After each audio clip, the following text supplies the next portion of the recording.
मुझे ऐसे क्यों लग रहा है कि डब्ल्यूडब्ल्यूई ने अपने इंडिया में शो से पहले के सालों को देखते हुए इस साल मतलब अगले साल जो इवेंट हो रहा है उसको लेकर बहुत ही कम उम्मीदें लगा ली हैं। Okay, hello chatters, my name is Rohit and you are watching wrestle chatter. तो गाइस वेलकम है आपको वॉइस ऑफ रेसलिंग के एक और नए एपिसोड में। और आज सबसे पहले हम लोग शुरुआत करते हैं मंडे नाइट रॉ की व्यूअरशिप के साथ में। हाल बहुत ही ज्यादा बेहाल हो गया डब्ल्यूडब्ल्यूई का।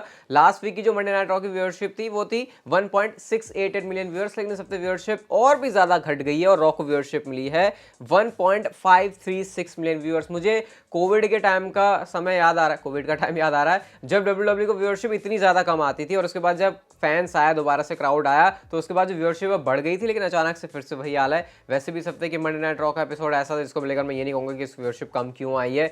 बहुत सारी ऐसी चीजें थी जो कि शो के ऊपर नहीं होनी चाहिए थी और अब जरूर डब्ल्यूडब्ल्यूई को इसके बारे में कुछ तो करने की जरूरत है। और स्मैकडाउन भी फॉक्स के ऊपर कैसे घाटे में जा रहा है, अभी उसके बारे में बात करेंगे। लेकिन नेक्स्ट पहले हम लोग बात कर लेते हैं ड्रू मैकिंटायर के बारे में। तो आपको पता ही है कि ऊसोस को अपनी चैंपियनशिप को डिफेंड करना था against Sheamus and Drew McIntyre on SmackDown, लेकिन ड्रू मैकिंटायर जो है मेडिकली फिट नहीं है। तो उनके बारे में क्या अपडेट है, तो रेसलिंग ऑब्जर्वर न्यूज़लेटर की रेडियो की तरफ से हमको पता चलता है कि ड्रू मैकिंटायर किसी तरीके की इंजरी से सफर कर रहे हैं जो कि अभी क्लियर नहीं है, अननोन है, उसके बारे में ज़्यादा डिटेल्स नहीं आई है। लेकिन ये एक्सपेक्टेड है कि क्रिसमस के टाइम तक, जब डब्ल्यूडब्ल्यूई क्रिसमस का शो होगा उस टाइम तक ड्रू मैकिंटायर वापस आ जाएंगे। यानी कि ये ऐसी इंजरी नहीं है जिससे ड्रू मैकिंटायर को ज़्यादा टाइम तक डब्ल्यूडब्ल्यूई टेलीविजन से गायब रहना पड़े, जो कि काफ़ी अच्छी बात है। एंड होपफुली वो बहुत जल्दी लौट जाएंगे। नेक्स्ट गाइस हम लोग विंस मैकमैन की बात करते हैं और विंस मैकमैन के बारे में रिसेंटली बातें हो नहीं रही क्योंकि डब्ल्यूडब्ल्यूई खुद विंस मैकमैन के बारे में बात नहीं करती, इवन उनका नाम तक नहीं लेती। लेकिन गाइस आज एनएक्सटी के एपिसोड में कुछ अलग चीज हुई है। बुकर टी ने विंस मैकमैन का जो नेम है उसको ड्रॉप किया एनएक्सटी के शो पर। वो ये कहते हैं कि as one of the all time great bookers, ऐसा कह के उन्होंने जो है विंस मैकमैन का नाम लिया। और गाइस जब से विंस मैकमैन कंपनी से गए हैं, ये ऐसा पहली बार है कि विंस मैकमैन का जो नेम है वो टेलीविजन के ऊपर इस तरीके से लिया जा रहा है। वो उस टाइम पर ही था जो था और उसके बाद अब सीधा ये हो रहा है। मतलब हिस्ट्री से, मैंने आपसे कहा था कि डब्ल्यूडब्ल्यूई मिटाना चाह रही है इस समय, हिस्ट्री से तो नहीं, आने वाले फ्यूचर से मिटाना चाह रही है विंस मैकमैन को, क्योंकि उनको भी ऐसा लगता है कि अब उनको विंस मैकमैन का नाम ज़्यादा लेना चाहिए क्योंकि उनकी जो इमेज है वो अलग ही दिखती है सभी लोगों को। बट बुकर टी ने उनका नाम जो ले लिया और इस पर ट्विटर पर काफ़ी रिएक्ट कर रहे थे फैंस के, अच्छा विंस मैकमैन का नाम जो है बुकर टी ने ले लिया। वैसे नेक्स्ट से आज एक और चीज़ हुई कि जो न्यू डे है वही पहुंच गए यहाँ पर प्रिटी डेडली के सामने उनको चैंपियनशिप के लिए चैलेंज करने के लिए। मतलब कि अब जो नेक्स्ट आपको चीज़ देखने को मिलेगी वो होगी इनके बीच में मैच, और न्यू डे को ऐसा लगता है कि अच्छा अब सब तो कुछ हमने कर लिया, क्यों ना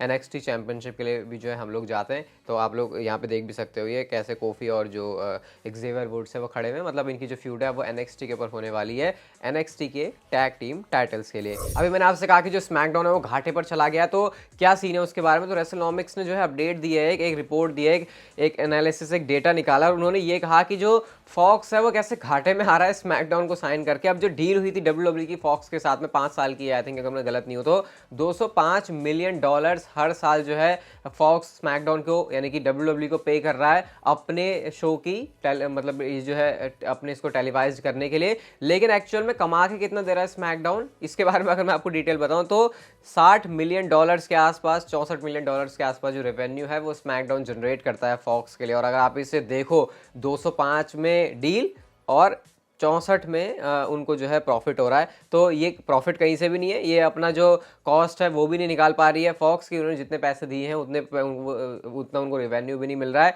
बट मैं आपको ये बताता हूँ कि हर बार चीज़ ऐसे काम नहीं करती। कई बार जो नेटवर्क है वो एक बड़े शो को ऐसे कैप्चर कर लेता है ताकि बस वो उसके पास से रहे, और ये लॉन्ग टर्म में बहुत ज़्यादा देखते हैं क्योंकि उनको ये बात अच्छे से पता है कि डब्ल्यूडब्ल्यूई कोई ऐसी कंपनी तो है नहीं जो भैया 5-10 साल में बंद हो जाने वाली है, सालों साल चलने वाली। तो ये फ्यूचर को लेकर भी कई बार इन्वेस्टमेंट्स होती हैं। बट फिर भी ऐसा तो नहीं है भाई कि तुमको आधा भी जो तुम्हारा रेवेन्यू है, जो तुमने मतलब वो रेवेन्यू तुम जनरेट करके नहीं दे रहे हो। तो ये आप देख लो, सिर्फ फॉक्स को तगड़ी वाली डील मिली हुई है, इस वजह से भी आप लोग काफ़ी सारी चीज़ें देखते हो कि डब्ल्यूडब्ल्यूई स्मैकडाउन के ऊपर प्रेफर करती है। इवन आप लोग देख लो जो कंपनी के टॉप स्टार है रोमन रेंस, वो इस समय स्मैकडाउन का ही पार्ट है। ऐसा नहीं है कि यूएसए नेटवर्क रॉ को पैसे नहीं दे रहा, लेकिन इतनी तगड़ी डील नहीं है उनकी क्योंकि ये 2 घंटे डील इससे बड़ी ही है, लेकिन ये 2 घंटे के अंदर इतना पैसा उनको मिल रहा है और 3 घंटे का हिसाब किताब अलग होता है। तो इस वजह से ये है। और अब तो दोनों ही तरफ डब्ल्यूडब्ल्यूई को सोचने की जरूरत है कि कुछ तो उनको करना पड़ेगा, वरना हो सकता है कि नेक्स्ट टाइम जब अपनी डील को रिन्यू करे तो उनको डेफिनेटली या तो पैसों के मामले में नीचे आना पड़ जाएगा, या फिर हो सकता है फॉक्स वाले कुछ डिफरेंट माइंड के साथ, डिफरेंट प्लान के साथ ही जाए डब्ल्यूडब्ल्यूई के साथ में। मुस्तफ़ा अली की गाइस हम लोग बात करते हैं तो मुस्तफ़ा अली आपका टाइम बिल्कुल भी WWE के अंदर अच्छा नहीं चल रहा। उन्होंने मैच हारने के बाद में ये रॉ से ही फोटो है, उन्होंने इस वाले पिक्चर को ट्वीट करके लिखा स्टडी मैन क्रुक्ड गेम। मतलब वो कैसे बता रहे हैं कि हाँ ठीक है, वो तो स्टेबल है, बैलेंस एकदम स्टडी है, लेकिन ये जो गेम है वो थोड़ा अजीब सा हो रहा है उनके लिए। पता नहीं मुस्तफा अली की किस्मत कब सुधरेगी, लेकिन उन्होंने जस्ट इस बात को ट्वीट करके अपना रिस्पॉन्स दिया है, फ्रस्ट्रेशन निकाली है मंडे नाइट रॉ में अगेन मैच हारने के बाद। अगली स्टोरी की तरफ गाइस हम लोग चलते हैं और मंडे नाइट रॉ के ऊपर हम लोगों ने एक और चीज देखी थी और वो था सोलो सिकोवा का उमागा को ट्रिब्यूट देना। अभी उनका जन्मदिन गया था तो उसी की वजह से ये था जब उन्होंने समोन स्पाइक का यूज़ किया, जो कि उमागा यूज़ किया करते थे, काफ़ी पॉपुलर उन्होंने मूव किया था।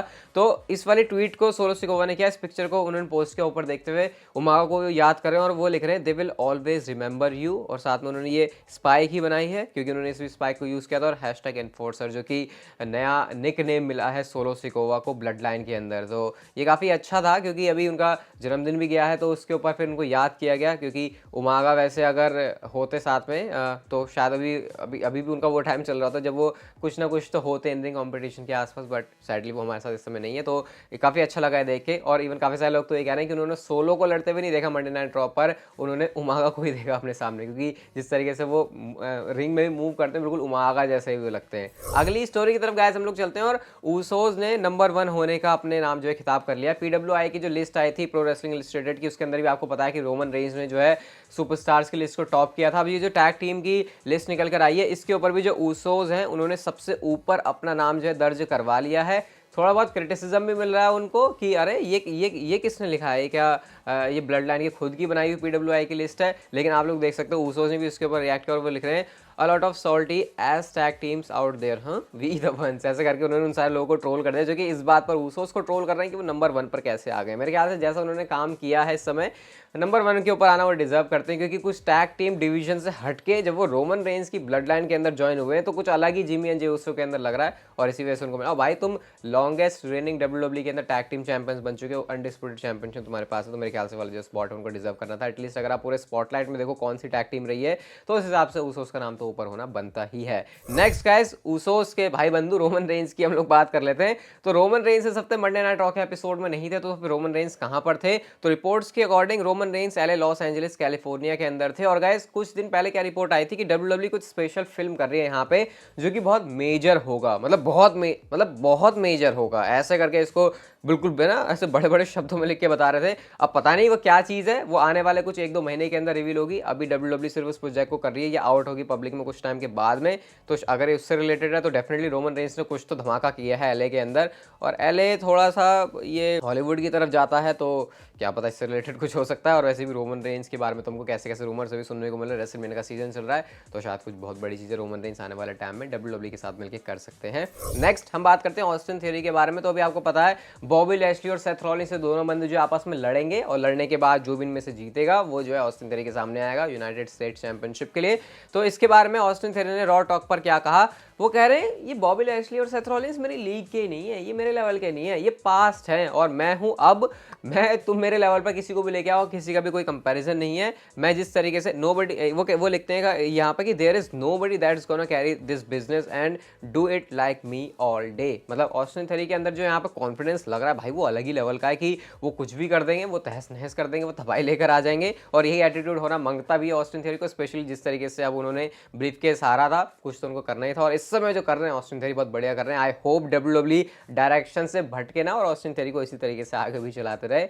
नेक्स्ट गाइस, रिडल की हम लोग बात करते हैं। तो मंडे नाइट रॉ के एपिसोड में सोलो सिकोवा ने किस तरीके से रिडल को जो है उनको ऐसे तहस नहस तबाह कर दिया था। तो रिडल के बारे में क्या अपडेट है? तो अपडेट उनके बारे में यह है कि रिडल जो है फिलहाल कुछ टाइम तक WWE के टेलीविजन से आउट हो चुके हैं। अभी ये कंफर्म नहीं कि ये क्या लेजिट इंजरी है, लेकिन एक्सपेक्टेड यही है कि WWE ने उनको टेलीविजन से राइट ऑफ किया है, और ये सिर्फ एक ऐसा एंगल किया गया था। और अभी फिलहाल के लिए रिडल नहीं आने वाले WWE टेलीविजन के ऊपर, और मेरे ख्याल से बहुत सही भी है, क्योंकि वैसे भी उन्होंने कुछ किया नहीं रैंडी ऑर्टन के जाने के बाद से। उनका कैरेक्टर जो है वो डाउन होता हुआ मुझे नजर आ रहा था। तो ये अच्छा ही है कि चलो कुछ करने के लिए नहीं है खास, तो फिलहाल इसको टेलीविजन से गायब कर दो। जब प्लान्स हो तब लेके आ जाना, वरना क्या होता है तुमने जो इतने टाइम से रिडल का कैरेक्टर बिल्ड भी किया है वो कुछ ना करने की वजह से टेलीविजन के ऊपर ऐसे रद्दी होते रहता है। तो ये काफी अच्छा मुझे मूव लगा कि चलो कुछ है नहीं करने के, तो उनको टेलीविजन से ऑफ रख देते हैं। एंड होपफुली जब वो वापस आए तो रैंडी ऑर्टन के साथ आएंगे, तो इससे बड़े बात और क्या ही हो सकती है। आज की नेक्स्ट एंड फाइनल स्टोरी की बात हम लोग करते हैं, और ये अच्छी मतलब खुश तो मतलब चलो बताता ही हूँ आपको।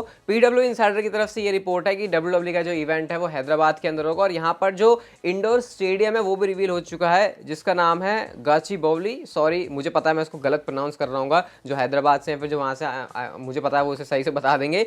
तो ये इंडोर स्टेडियम है जो कि कुछ टाइम ये 2002 के अंदर खुला है, ऐसे यहाँ पर मुझे चीज़ इसके बारे में पता चल रही है। और इसकी जो मतलब ये जान के मैं खुश हुआ कि चलो अब तो एरेना भी पता चल गया, अब तो इंडोर स्टेडियम भी पता चल गया, तो बहुत अच्छा लग रहा है कि अच्छा अब इंडिया के अंदर इवेंट हो ही रहा है। और क्या मैं उसको देखने जा रहा हूँ, उसके लिए आपको क्या करना है, आपको डिस्क्रिप्शन में पहला ही एक लिंक मिल जाएगा जो कि मेरे ट्विटर अकाउंट का है, वहाँ पे जाके आप देखना। तो इस पर अब सैड क्या चीज़ में देखकर हुआ कि इसकी जो कैपेसिटी है वो सिर्फ 5000 सीट्स की ही है, मतलब कि 5000 ही इस जो इंडोर स्टेडियम में इसकी कैपेसिटी है। अभी मैं थोड़ा सा इसके ऊपर बिलीव नहीं कर रहा, क्योंकि मेरे लिए थोड़ा सा डाइजेस्ट कर पाना मुश्किल है कि WWE इतने सालों के बाद इंडिया में आ रही है और क्या सिर्फ ऐसी जगह को वो चुन रही है जहाँ पे सिर्फ 5,000 लोग आ सकते हैं। मेरे ख्याल से इसकी कैपेसिटी शायद और ज़्यादा है, या फिर WWE ज़्यादा करके रख सकती है, क्योंकि 5,000 लोग बहुत ही कम हो जाएंगे, मतलब बहुत ही कम हो जाएंगे यार। ये हो जाएंगे बहुत कम, तो मान लो मेरी बात, क्योंकि इतने सालों बाद जब इवेंट हो रहा है, ये एक तरीके से इंटरनेशनल इवेंट ही है और उस पर 5,000 लोगों का आना, मैं ये तो नहीं कह रहा कि ये कम लोग हैं, क्योंकि कम लोग 5,000 भी नहीं होते भाई। तुम रॉ के कुछ शोज निकाल के देख लेना, 5,000 भी उनके अटेंडेंस नहीं आती थी, अब तो चलो अटेंडेंस अच्छी आती है, लेकिन आई थिंक इससे ज़्यादा WWE को सीट्स वगैरह रखनी चाहिए, क्योंकि 5,000 बहुत ही कम हो जाएंगी। मतलब सोचो पूरे इंडिया जो कि पॉपुलेशन में इतना ज़्यादा, वहाँ पर तुम शो करवाने आ रहे हो और फिर से ये सोचिए कि 5,000 ही हम लोग करेंगे, तो ये थोड़ा सा अजीब है। 5,000 लोगों को बुलाएंगे, बट क्या पता इस इंडोर स्टेडियम की कैपेसिटी WWE बढ़ा दे, क्योंकि 5,000 तो वो है जो कि शायद इस पर अब तक मैक्सिमम हुई होगी। तो क्या पता WWE, क्योंकि रिंग भी तो बीच में आती है ना, तो फिर इस हिसाब से फिर सीट्स भी जो है बढ़ सकती है। तो देखते हैं फिर क्या अरेंजमेंट होता है WWE का, लेकिन फिलहाल ये अपडेट है। बट मैं खुश ये हूँ कि अब तो इंडोर स्टेडियम में पता चल गया, तो जो एक्साइटमेंट है इंडिया के इवेंट की और भी ज़्यादा है। आपकी क्या एक्साइटमेंट मुझे आप लोग बताना। ये वीडियो गाइस अगर ट्विटर पे जा सकते हो आप लोग डिस्क्रिप्शन से, ये वीडियो अच्छी लगी तो like share subscribe notification bell को ऑन कर दो, and see you guys in my next video.